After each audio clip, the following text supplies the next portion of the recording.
Hello friends, myself Nancy and welcome to Knowledge Bites. So today we will discuss about our next topic, that is antigen.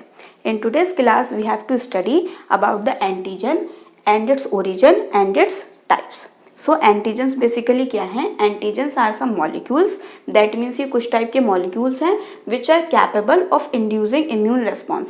That means some molecules जो क्या करेंगे, हमारे immune response को induce करेंगे और हमारे immune system को क्या करेंगे, generate करेंगे. And further they cause production of antibodies. और immune response को induce करके क्या करेंगे, ये antibodies का production करेंगे. That means these are some molecules which have the ability to induce our immune response. अब इन मॉलिक्यूल्स में कौन से मॉलिक्यूल्स हो सकते हैं? ये मॉलिक्यूल्स कैसे होते हैं? Like protein. जो एंटीजेंस हैं वो क्या हो सकते हैं? प्रोटीन्स, पेप्टाइड्स, और क्या हो सकता है इसमें? पॉलीसैकेराइड्स हो सकते हैं, polysaccharides. These all are the antigens. That means these are the molecules, antigenic molecules, which have the ability to inducing our immune response, or further they can produce the production of antibodies. ठीक. Next आता है the origin of antigen. That means ये जो antigens हैं इनका origin कहाँ है, कहाँ से जनरेट हो रहे हैं. तो they are two types of origin. First is foreign or exogenous and the second one is self or endogenous. That means the first type of origin is foreign or exogenous. ऐसे antigens जो क्या कर रहे हैं, हमारी body में कहीं बाहर से क्या कर रहे हैं, एंटर कर रहे हैं. Those are called the foreign antigens और those are called the exogenous antigens. Means environment से, जैसे हम इनहेलेशन कर रहे हैं, सांस ले रहे हैं, तो इससे क्या कर रहा है, हमारी बॉडी में कोई एंटीजन जो है बाहर से एंटर कर गया, वो हो गया फॉरेन एंटीजन. ठीक है. इस टाइप के जो एंटीजन्स होते हैं those are called the foreign or exogenous. And second, that means enter from the outside. And second type of antigens are self or endogenous antigens. Self or endogenous antigens means the antigens which enter not from outside, जो बाहर से enter नहीं करेंगे but generated with in the body. Body के ही अंदर क्या हो रहे हैं, वो जनरेट हो रहे हैं. ठीक है ना. तो ये टू टाइप्स ऑफ ओरिजिन हो गए. First is foreign or exogenous antigens.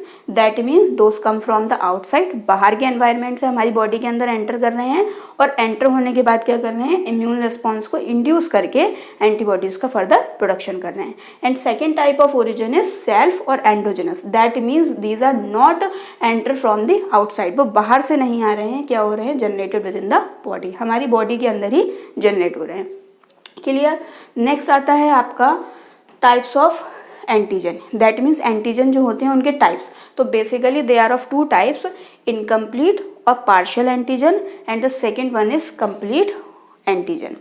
Incomplete or partial antigen means the antigens which are unable to induce antibody formation. Means ऐसे एंटीजन्स जो बाहर से आ रहे हैं, चाहे हमारी बॉडी के हैं, दैट मीन्स वो एक्सोजिनस हैं और endogenous, that doesn't matter. These antigens are unable to induce antibody formation.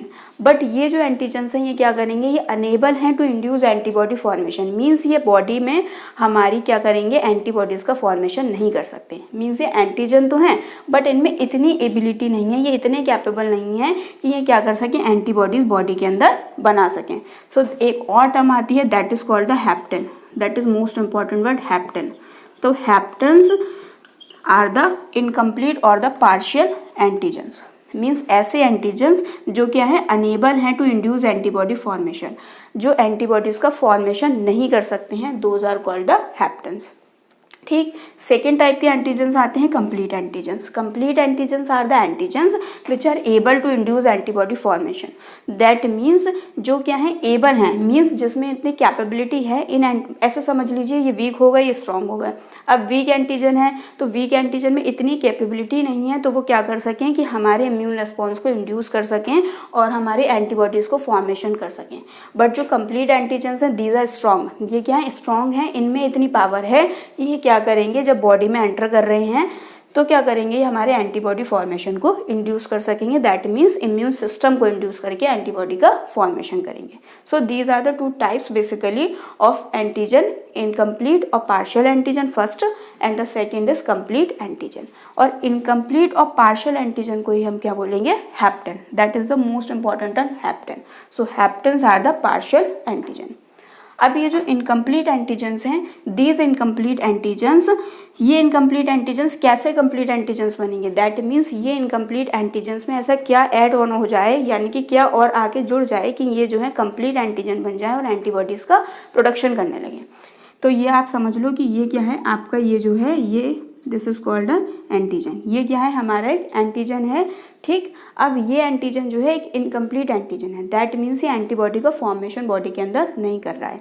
अब इसके साथ क्या होगा, इस एंटीजन के साथ एक कैरियर प्रोटीन जो है वो अटैच हो गई है। कैरियर प्रोटीन मीन्स एंटीजन्स क्या है बेसिकली, प्रोटीन्स, पेप्टाइड्स और पॉलीसेकेराइड्स, इन्हीं के तो मॉलिक्यूल्स हैं। तो इसमें इतनी पावर नहीं है कि ये क्या कर सके, एंटीबॉडीज़ को प्रोडक्शन कर सके। तो इसके साथ एक कैरियर प्रोटीन, दैट मीन्स एक साथ में और प्रोटीन क्या हो गया इसके अटैच। अब इसने क्या कर ली, इसके अंदर वो एबिलिटी आ गई है, अब ये क्या हो गया, एबल हो गया। दैट मीन्स अब इसके अंदर ये एबिलिटी आ गई है कि ये क्या कर सकेगा, एंटीबॉडीज़ का फॉर्मेशन कर सकेगा, यानी कि अब ये जो है एंटीबॉडीज़ प्रोड्यूस कर सकता है हमारी बॉडी में, ठीक है ना। तो ये होता है कि जब इनकम्प्लीट एंटीजन्स होते हैं और वो इनकम्प्लीट एंटीजन्स एंटीबॉडीज़ का फॉर्मेशन नहीं कर पा रहे हैं, तो उनके साथ क्या हो जाए, अगर एक कैरियर प्रोटीन साथ में और एड ऑन हो जाए तो वो क्या बन जाते हैं, कंप्लीट प्रोटीन। और ये कंप्लीट प्रोटीन ही आगे जाके क्या बनाते हैं, फिर एंटीबॉडीज़ को प्रोड्यूस करते हैं, ठीक। पर्टिकुलर देखिए, ये एंटीजन्स जो होते हैं वो पर्टिकुलर क्या होते हैं, किसी स्पेसिफिक एंटीबॉडी से ही रिएक्ट करते हैं। दैट मीन्स बाहर से कोई भी एंटीजन क्या हो रहा है, बॉडी के अंदर एंटर कर रहा है, ये बॉडी का एंटीजन। तो ये एंटीजन में क्या होता है, एंटीजन में पार्ट होता है that is called the epitope, that is the smallest part of antigen. Means ये क्या है हमारा एक एंटीजन, और इस एंटीजन में इस एंटीजन में ये क्या है, ये स्मॉलेस्ट पार्ट है that is called the epitope. इसको हम क्या बोलेंगे, एपिटोप।